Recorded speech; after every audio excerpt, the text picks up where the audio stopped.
Jen Sincero wrote the book You Are a Badass, and I really love it, and I want to tell you why. It's completely different than any self-development book out there, and it's different because it's real. And while it is her philosophy on self-development and growing as an individual, it reads more like a biography than anything else. It's written at a time in Jen's life when she was at somewhat of a crossroad. She knew she had more potential than what she was actually performing, how she was performing, and what she was doing with her life.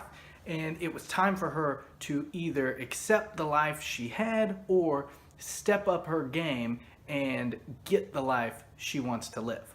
And it's her perspective during this unique time of her life that led her to write this book, which has brought me here with all of you today.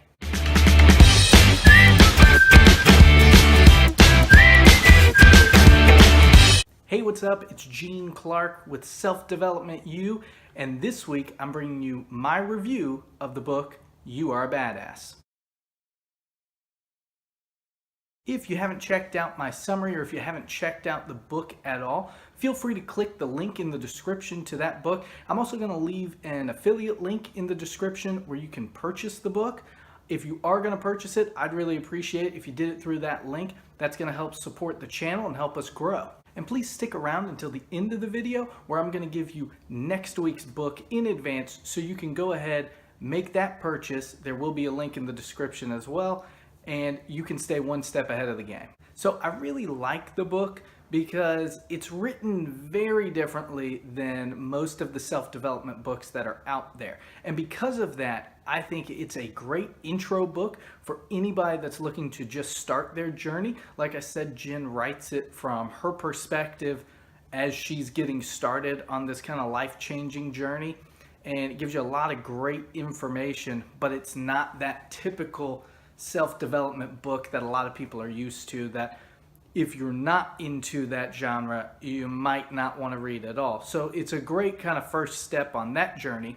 But the flip side is it's also great for anybody that does consume a lot of self-development books because it is different and it does give you a different perspective, a unique delivery for the message. Now, one of the criticisms I do have of Jen and of You Are a Badass is it's just a long book and it's full of what I would consider a lot of fluff. And I don't think that's necessarily intentional. She was trying to get pages added to the book, but two reasons. One, coming off reading As a Man Thinketh, that was under 30 pages. I'm not really into the fluff aspect of it anymore. But also throughout the 27 chapters, she gives you a lot of different lists on a lot of different topics. The issue I had was each of those lists are 5, usually 10 items long, where I think she could have gone more concise and done 2, 3, 4 at the most in those sections. But she's giving a lot of different examples, trying to relate to everybody in every situation. And I don't feel like that was necessary. I do think that added to the length of the book, where it could have been shortened if you shorten each of those examples and kind of omit some of those sections or condense some of those sections under 1, 2, 3 bigger topics. The book really does read more conversationally, which I really enjoyed. Growing up, my mom and all my English teachers always told me that the way I wrote was very similar to the way I spoke, which apparently back then was incorrect. But this book reads that way, and the way I know that is because I listened to it on an audiobook, and Jen reads it. I love when an author reads their own book. And unlike any of the other audiobooks I've listened to, this one wasn't so much where I felt like I was in a classroom, I was listening to someone lecture me. I felt like Jen was just sitting next to me. Maybe we're in a coffee shop, maybe we're out to dinner, and she is telling me this magnificent story of a time in her life. And while I enjoyed that, like I said, a lot of the book, because it's written as someone would talk, there's a lot of portions that could have been condensed a little bit more. She's got some funny spots in the book where I think things were simply written for comic relief, make you laugh, make you smile, but some of them go a little bit too long. Some of the examples she gives, they go just a little bit too long. And like I said, a lot of times it's, 5 to 10 examples where 2 or 3 probably would have hit home, but I believe she was just really trying to relate to everybody for those specific situations. Now, there are 2 big takeaways that I think everybody can get from this book. And the first one is love yourself. And Jen mentions this at the end of every single chapter because it's important.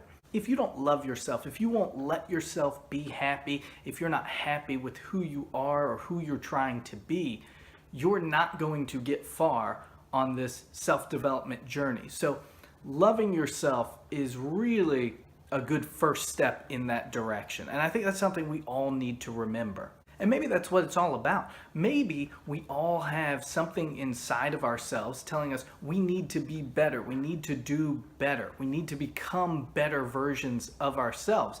And that nagging at you, maybe you don't love yourself because of that. And maybe taking this first step on your self-development journey, or maybe continuing further or acting more on it, will help you to really be happy with who you are, happy with your life, happy with yourself, the person you're becoming.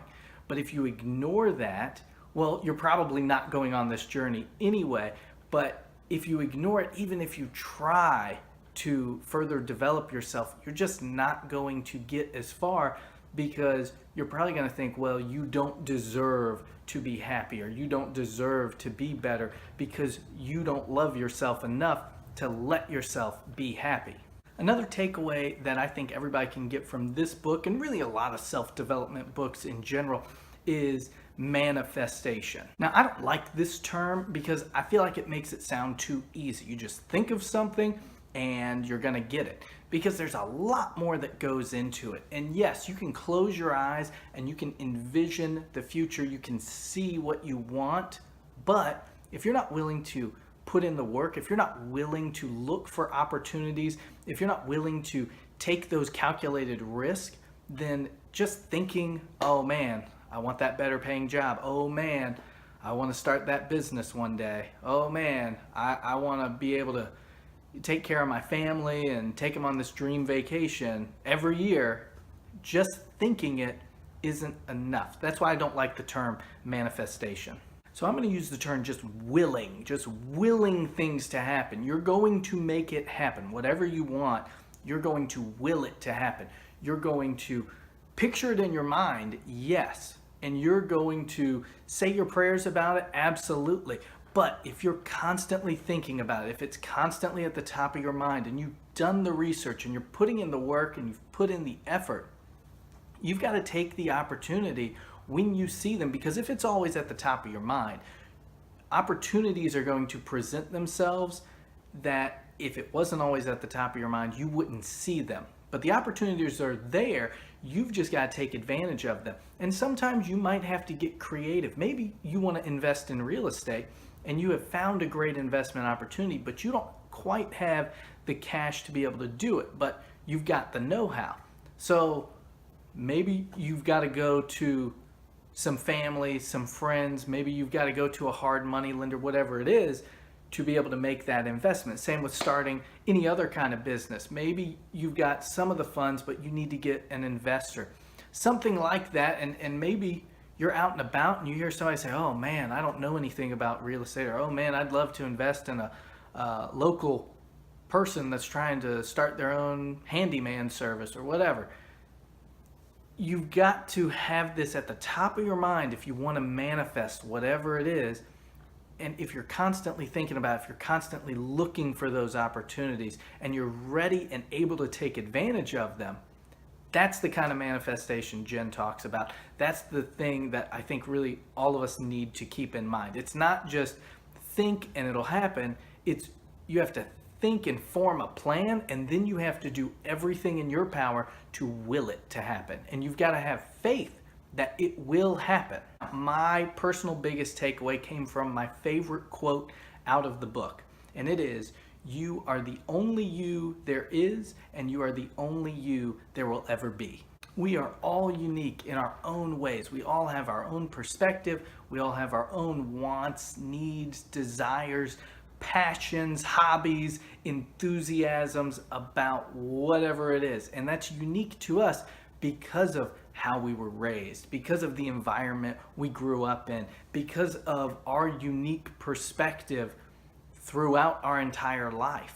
And that makes you the only you there will ever be. And that's important to remember because God created each of us in our own unique and special ways with our own unique and special gifts, talents, and abilities that maybe other people have some of the same talents we do. Maybe they have some of the same gifts, but they don't have them in the same combination or in the same levels that we do. We are unique. And we have the ability to bring something to the world that no one else does because of this. And that's what's so amazing about it. And that's why it all comes together. It all comes together. If we love ourselves, if we give ourselves the opportunity to go out and take a chance, and if we can manifest or will whatever our passion or desire is, we have to understand we have those unique skills, that unique ability to make it happen and contribute in a positive way to the world that no one else can. So we have to constantly be striving to become better versions of ourselves so we can give more to the world. We can be more of a positive impact because we all know the world needs more positive impact in it today. All right, have I convinced you that you need to buy this book if you haven't already? Again, affiliate link in the description down below. Purchasing it through that link really helps support the channel. For those of you that have read the book, let me know your thoughts. Do you agree or disagree with anything I have to say? Do you have any other, comments, any other takeaways on the book? Tell me about it in the comment section down below. And finally, if you've made it this far, man, give me a like and share this video with some friends because you must have really enjoyed it and you must know somebody who can really enjoy it as well. But I wanted to tell you, next week's book is going to be Creativity Inc. It's the unforeseen forces that stand in the way of true inspiration. This is a book written by Ed Catmull. He is the president of Pixar and Disney Animation. If you've been watching my channel for a while, you know I have a passion for Disney, and I'm going to start incorporating a few of their books. I don't want to necessarily call it a series because they're not going to be coming out back to back to back, but throughout the rest of this year and throughout the life of this channel, I'm going to have my own separate Disney playlist where I review different Disney books. And hey, if you love Disney and you know anybody that loves Disney, feel free to share this video, feel free to share this channel with them because that's what's coming up. And again, link for that book in the description down below. Thank you all for sticking around, and I will see y'all next time.